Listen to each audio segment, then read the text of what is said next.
Hello, and this is my favorite, a reverse avalanche VCO, and in this I got this working a couple of days ago with a nice homemade Vactrol. You can see it right here, this red big tube thing.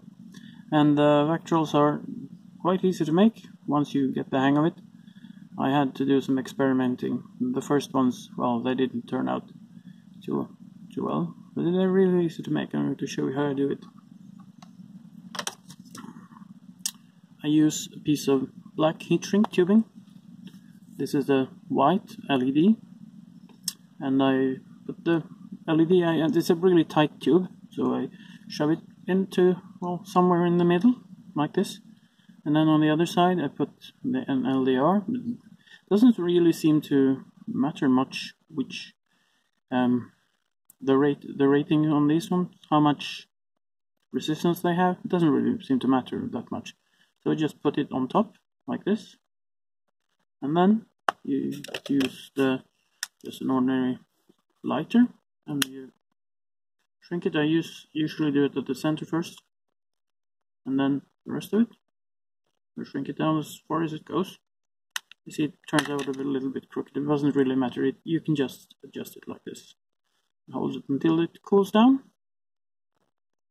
and then you get to the part that I figured out. You take some very tiny heat shrink tubing like this, and you cut off a few pieces for the 4 legs, and this, I think this helps seal the Vactrol for light from the outside a lot better than just as I've seen in the synth guys.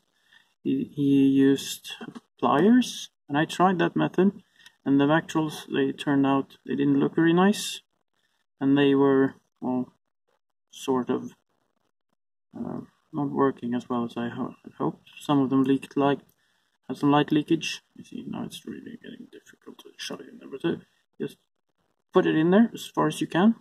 You see, it's a lot tighter, and it also insulates the legs so you don't get shorts. That's easy. And you put this on, and I keep the legs. I don't cut any of the legs. I adjust it later when you really need to do it. So of course I'm going to show this, and it's going to act up.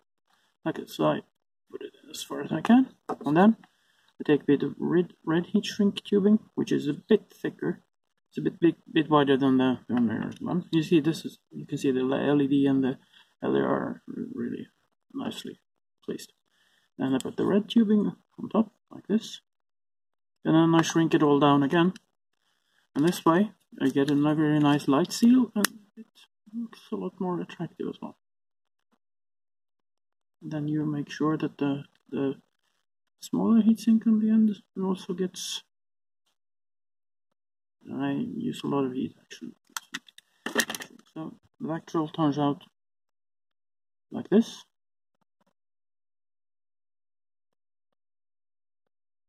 And I made a few, and they all seem to work as they're supposed to do.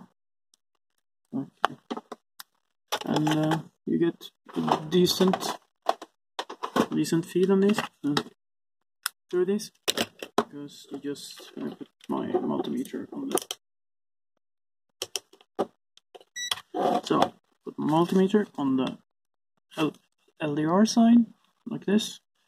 I can show you that there's an overload.